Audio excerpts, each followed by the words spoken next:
So let's see what are the topics we will cover in this lecture. The first is what is identifier, second what is variable, third how and why we use variable, and the last is rules for naming variables. So let's see what is identifier. Identifier का मतलब है to identify, means जब कोई program create करेंगे तो उसमें कुछ syntax, command या इंस्ट्रक्शन देंगे, तो उन इंस्ट्रक्शन का कुछ मतलब होगा. फॉर एग्जांपल कोई प्रोग्राम क्रिएट किया, उसमें हम class, variables, modules and functions का यूज़ करेंगे. सो इनको डिफ्रेंशिएट करने के लिए हम आइडेंटिफायर का यूज़ करते हैं. सो इस वीडियो में पहले हम वेरिएबल्स कवर करेंगे, लेटर सीरीज में class, module and function cover करेंगे. सो देखते हैं वेरिएबल्स क्या होते हैं. वेरिएबल्स का मतलब है चेंजेबल. अब आप अपने एकेडमिक सेशन को ध्यान करें जहाँ पे कुछ एल्जेब्रिक या मैथमेटिकल एक्सप्रेशन होते हैं like x plus y equal to 10, a minus b equal to 5. तो इस एक्सप्रेशन में x, y, a and b क्या हैं? वेरिएबल्स हैं. सो जैसे मैथमेटिक्स में वेरिएबल्स का वर्क है, वैसे ही सेम पाइथन लैंग्वेज में भी हम वेरिएबल्स का यूज़ करते हैं. So let's see what is the definition. It allow us to store certain values. जैसे वेरिएबल्स हैं x, y, a and b, तो ये होल्ड करेंगे कुछ वैल्यूज़ कुछ नंबर्स हो सकती हैं या स्ट्रिंग या अल्फ़ाबेट. तो अब इसको प्रैक्टिकली चेक करते हैं. तो विंडो की प्रेस करके पाइथन सेल ओपन करते हैं. अगर किसी ने पाइथन सेल इंस्टॉल ना किया हो तो वो लास्ट लेक्चर दे सकते हैं, मैंने डिस्क्रिप्शन में लिंक ऐड कर दिया है. So let's create a variable x is equal to 5. तो जैसे ही मैंने ये कमांड लिखी x इज इक्वल टू 5, अब x क्या है? एक वेरिएबल नेम है. 5 क्या है? आप इसको डेटा या वैल्यू समझ सकते हो. इक्वल टू क्या है? एक असाइनमेंट ऑपरेटर है. तो जब आप प्रोग्रामिंग स्टार्ट कर रहे हैं तो आप अपने प्रोग्राम्स में कोलन, सेमीकोलन, सिंटैक्स, ब्रैकेट, इन सब का कुछ डेफिनेट मीनिंग है. तो ये बहुत ही इम्पोर्टेंट है. तो जैसे यहाँ पे इक्वल टू मैंने यूज़ किया. अब इक्वल टू का मतलब है वैल्यूज़ असाइन करना. जब हम प्रोग्रामिंग टर्म्स में बात करेंगे तो हम इसको बोलेंगे असाइनमेंट ऑपरेटर. ओके, सो हमने लिखा x इज इक्वल टू 5. अब हमें चेक करना है कि क्या वैल्यू 5 वेरिएबल x में असाइन हुई है या नहीं. तो हम सिंपली लिखेंगे x एंड हिट एंटर. तो देखा हमने कि x वेरिएबल में हमारी वैल्यू 5 स्टोर हो गई है. Let's take another example. If I write y is equal to 2020 and hit enter. अब इसे चेक करना है तो हम सिंपली y लिखेंगे और एंटर हिट करेंगे. तो इसमें हम देख रहे हैं कि वैल्यूज़ स्टोर हो रही हैं जैसे ही हम असाइनमेंट ऑपरेटर का यूज़ कर रहे हैं. z is equal to x plus y. तो अब क्या होगा? वेरिएबल x में वैल्यू 5 है, वेरिएबल y में 2020 है, तो इसका ऐड होगा, डेट इज़ 2025 होगा. तो अब इसे चेक करने के लिए हम z लिखेंगे. जो सम हुआ वो किस में स्टोर हो जाएगा? वेरिएबल z में. तो जैसे ही हम एंटर करेंगे हमको आउटपुट दिखना चाहिए 2025. So it is correct. Let's do some more practical. z is equal to 2030. Now hit enter. अब आप यहाँ पे देखोगे कि जब हमने z एंटर किया पहले तो उसमें वैल्यू आ गई 2025 और हमने फिर से स्टेटमेंट लिखी z इज इक्वल टू 2030. तो अब अगर हम z लिख के एंटर करेंगे तो वैल्यू क्या आनी चाहिए? 2025 की 2030. सो कुछ लोग 2025 बोल रहे होंगे, कुछ 2030. तो आंसर क्या है इसका? वेरिएबल्स में वैल्यूज स्टोर होती हैं टेम्परेरी. मीन्स अब हम इसको एंटर करेंगे तो जो लास्ट वैल्यू स्टोर होगी वेरिएबल में वो हमें शो करेगा 2030. तो ये बात क्लियर होगी आपको. अब इस स्टेटमेंट को समझते हैं. जैसे हमने लिखा है z इज इक्वल टू 2050. तो अब जब variable z is equal to 2050 लिखा, इट मीन्स मेमोरी लोकेशन में ये वैल्यू कहीं पे स्टोर हुई होगी, क्योंकि जैसे ही हम z एंटर कर रहे हैं हमें अपनी वैल्यूज दिख रही हैं. तो अब इसे चेक कैसे करेंगे? अगर हम यहाँ पे लिखते हैं id और पैरेंथेसिस में लिखेंगे वेरिएबल का नाम, डेट इज z, और एंटर करेंगे तो हमें एक एड्रेस मिल रहा है जो कि एक रैंडम वैल्यू है. याद करने की कोई ज़रूरत नहीं क्योंकि ये मेमोरी लोकेशन का एड्रेस है जहाँ पे वैल्यू स्टोर हो रही है 2050. अब हम अगर लिखते हैं id ब्रैकेट में x और एंटर करेंगे तो इसका कुछ और एड्रेस शो होगा. आप देख सकते हैं 1889642 तो ये मेमोरी लोकेशंस में जाके वैल्यूज स्टोर हो रही हैं। सो अभी तक हमने देखा कि नंबर्स कैसे स्टोर हो रहे हैं वेरिएबल्स में, और उनका एड्रेस चेक करने के लिए आईडी ब्रैकेट में वेरिएबल का नाम लिख रहे हैं।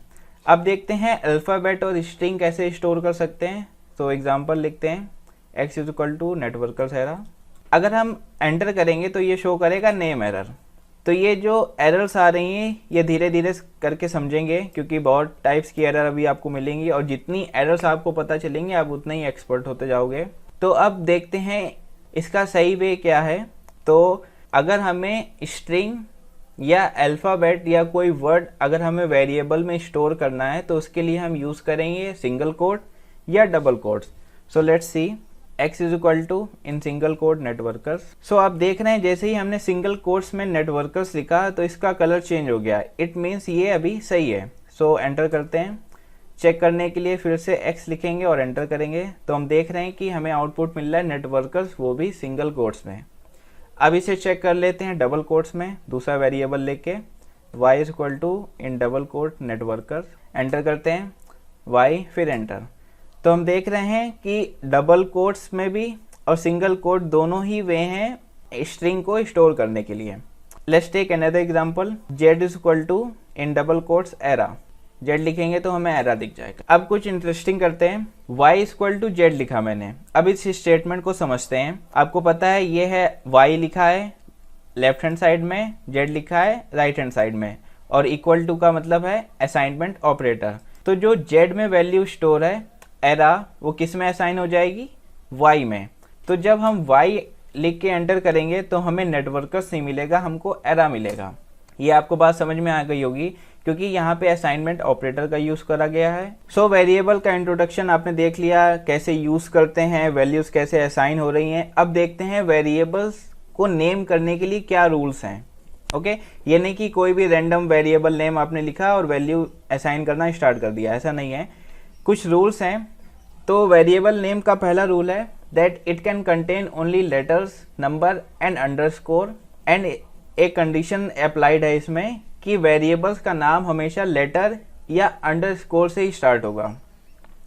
अगर आपने नंबर से स्टार्ट किया तो वो एरर शो करेगा। तो अब इसको हम प्रैक्टिकली करके देखते हैं। सपोज हमने लिखा a_1 is equal to in double quotes Python, तो ये सही है। चेक करने के लिए फिर से हम लिखेंगे a_1 enter. So it is correct. अब अगर हम _a1 लिखते हैं और सिंगल कोट में सपोज हमने जावा लिखा तो ये सही है अभी भी। _a1 चेक करने के लिए एंटर करें तो ये सही है। अब हम गलत वेरिएबल नेम लिखते हैं। सपोज हमने वेरिएबल नेम स्टार्ट कर दिया 1 से, फिर लिखा a और अंडरस्कोर, इक्वल टू में कोई भी नंबर दे देते हैं 2020, एंटर करेंगे तो ये शो हो रहा है सिंटैक्स एरर, क्योंकि ये वेरिएबल नेम्स की कंडीशन में अभी बताया मैंने कि वेरिएबल का नाम नंबर से स्टार्ट नहीं हो सकता। अब अगर हम अंडरस्कोर की जगह सपोज लिखते हैं ab@ इज इक्वल टू 2020, तो इसमें शो हो रहा है नेम एरर। क्यों शो हो रहा है, क्योंकि हमने अंडरस्कोर सिंबल की बजाय क्या यूज़ किया है, @ इट मीन्स हम वेरिएबल नेम में सिर्फ अंडरस्कोर ही स्पेशल कैरेक्टर यूज़ कर सकते हैं और कोई नहीं। ओके, सेकेंड रूल देखते हैं वेरिएबल नेमिंग में क्या है कि स्पेसेस आर नॉट अलाउड। मतलब क्या हुआ इसका, अगर हमने लिखा a space b is equal to 2020 तो अब ये गलत है।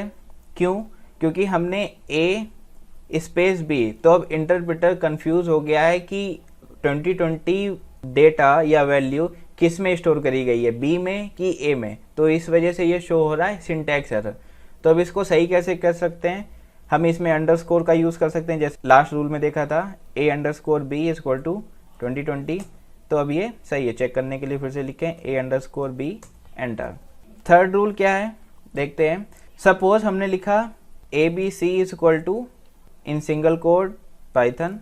अगर हम लिख रहे हैं a capital A B C and enter, तो अब इसमें शो कर रहा है नेम एरर।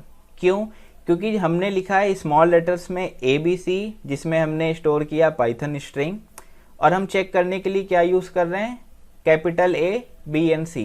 तो इंटरप्रेटर को ही नहीं पता कि कैपिटल ABC में कुछ स्टोर है या नहीं, तो इस वजह से ये शो हो रहा है name error. So be very careful जब आप यूज़ कर रहे हैं वेरिएबल नेम देने में कि वो अपर केस में है कि लोअर केस में है। फोर्थ रूल क्या है, ये बहुत ही ज़्यादा इंपॉर्टेंट है। अब प्रोग्रामिंग करते टाइम बहुत सारे वर्ड्स आएंगे और उन वर्ड्स में कुछ होते हैं कीवर्ड्स। कीवर्ड्स का भी आप ये मतलब समझ सकते हो कि इनकी कुछ स्पेसिफिक मीनिंग है जो कि रिजर्व करी गई है। सपोज हम लिख रहे हैं XYZ इज इक्वल टू 2020, तो ये सही है। अगर हम यहाँ पे लिखते हैं फॉर, जैसे देखिए जैसे मैंने फॉर लिखा इसका कलर चेंज हुआ, इट मीन्स इसकी कोई स्पेसिफिक मीनिंग है जो कि रिजर्व है। अब हम फॉर इज इक्वल टू लिखते हैं 10 और एंटर करते हैं, तो ये बोल रहा है सिंटैक्स एरर। क्यों बोल रहा है सिंटैक्स एरर? क्योंकि जो फॉर है वो एक कीवर्ड है, इसकी मीनिंग स्पेसिफाइड है, हम आगे सीरीज में देखेंगे इसको। तो कुछ और एग्जांपल देखते हैं।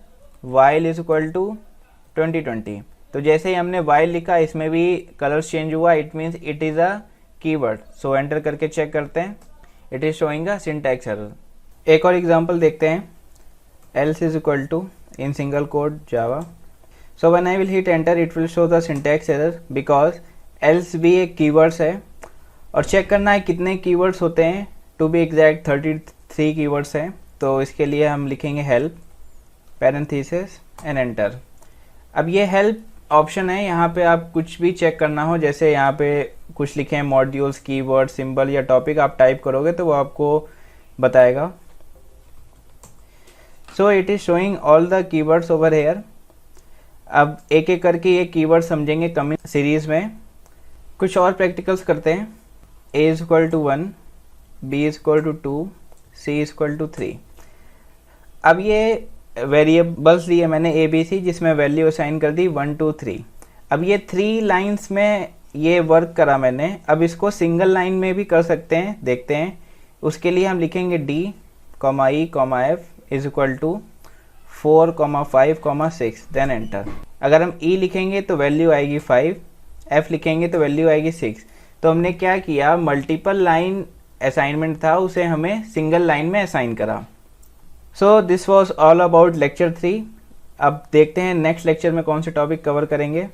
What is statement, what is indentation, third why indentation is important in programming and what are comments.